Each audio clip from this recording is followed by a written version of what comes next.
Un jeune homme de 14 ans aux États-Unis tira et assassina un autre jeune homme dans le quartier sans aucune raison valable, juste pour prouver sa supériorité à son gang.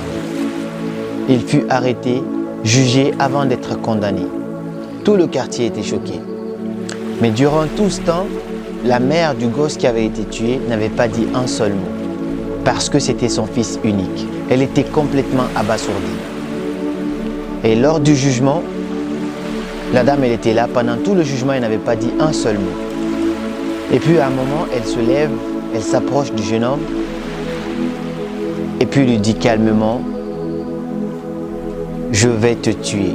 Elle le regarde droit dans les yeux et lui dit, « Je vais te tuer ».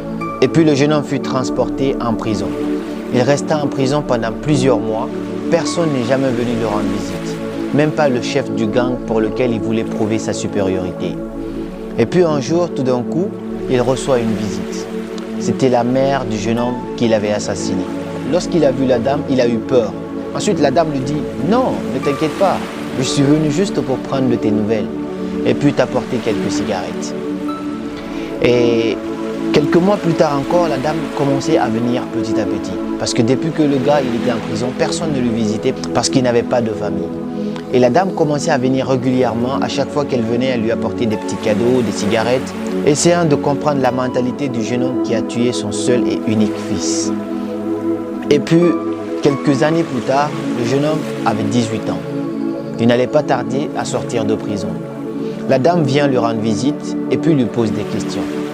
Il lui dit, « Qu'est-ce que tu vas faire quand tu sors de prison ?» Le jeune homme répond, « Je ne sais pas.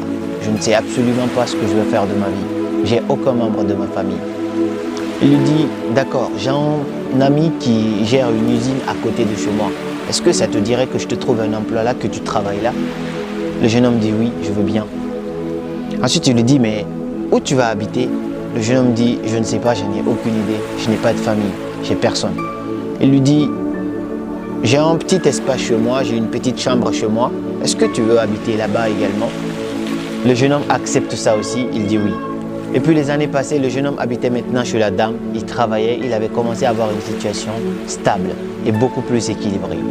Et un soir, la dame appelle le jeune homme et lui dit, « Je veux te voir dans ma chambre, je veux qu'on parle. » Le jeune homme vient et la dame lui demande, « Est-ce que tu te rappelles le jour de ton jugement, je t'avais dit une phrase, je t'avais dit que j'allais te tuer. » Il dit, « Oui, maman. Je me rappelle. Je ne vais jamais oublier ce jour. » Il dit, « Bien, alors je l'ai fait. » Il dit, « Je ne voulais plus jamais revoir ce jeune homme qui a tué mon fils, mon unique fils. Je ne voulais pas voir cette personne horrible sur cette terre à nouveau. Et donc j'ai décidé d'en finir avec cette personne. Tu n'es plus cette personne. Si j'ai investi en toi durant tout ce temps, c'est pour faire de toi une meilleure personne, pour ne plus jamais revoir cette personne horrible qui m'a pris mon seul et unique fils. » Ensuite, la dame lui dit, « Maintenant, je vis seule ici, j'ai plus personne. Je voulais te demander, est-ce que tu voulais vivre ici avec moi? Est-ce que tu voulais devenir mon fils adoptif? »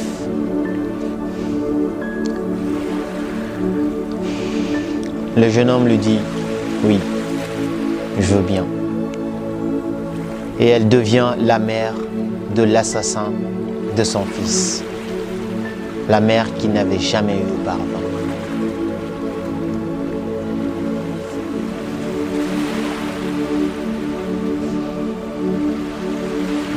Je ne sais pas c'est quoi la morale de cette histoire. Peu importe l'interprétation que tu donneras à cette histoire, j'espère qu'elle t'a touché et qu'elle t'a appris quelque chose. Merci.